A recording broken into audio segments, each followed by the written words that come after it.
Obsession or proof, a psychological inquiry into ritual and identity. We often observe people showing a similar approach toward community customs, especially during festive occasions. No matter how strange or illogical these rituals may be, they're performed with pride, as if ancestral repetition alone justifies their relevance. But why? Is this truly pride, or is it a psychological need to prove something? Take, for example, someone who has studied at Harvard or Yale. When he returns to his country, he performs all the rituals with exaggerated reverence. He might be accompanied by a foreign woman, yet instead of feeling embarrassed, he proudly showcases how deeply he follows his community's customs. In that moment, he shifts from intellectual modernity back to the symbolic logic of the Stone Age, from where many of these customs may have originated. So what then is the purpose of a hard-earned degree? Because education in these cases seems to have nothing to do with transformation. It becomes decoration, not liberation. This isn't a philosophical paradox, it's a psychological pattern. Ritual becomes a coping mechanism. It helps regulate insecurity. Rituals offer emotional safety when intellectual frameworks feel too detached or alien. Identity anxiety. The more disconnected one feels, the more intensely they perform cultural loyalty. Social validation. Customs become tools to gain approval from one's community, especially when returning from abroad. Cognitive dissonance. When modern values clash with ancestral ones, rituals help reconcile the contradiction, often through emotion, not reason. This pattern isn't limited to one region.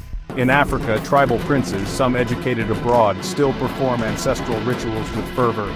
They hunt, pierce their faces, and dance in ceremonial attire to show their obsession with ancestral customs and traditions.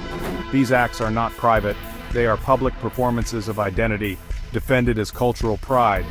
But is it pride or insecurity disguised as reverence? In India, royal descendants preside over fire-walking ceremonies and elephant processions during festivals, even after receiving Western education. In Malaysia, Hindu community leaders participate in Thaipusam rituals, piercing their bodies with hooks and skewers as acts of devotion. These practices are intense, theatrical, and emotionally charged, performed even in front of foreign companions, with no embarrassment, only pride.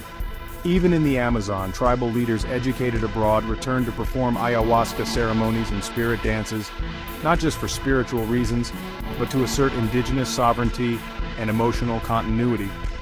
So again, the question arises, shouldn't higher education cultivate discernment? Shouldn't it challenge outdated norms? Instead, we see a regression. The more globalized and intellectually mobile a person becomes, the more they feel the need to perform cultural rootedness, not as belief, but as emotional insurance. Ritual becomes proof of loyalty, not meaning. This obsessive clinging to illogical customs, especially when paired with emotional aggression toward critique, echoes the psychological traits of fascism: uniformity over individuality, emotion over reason, tradition over truth.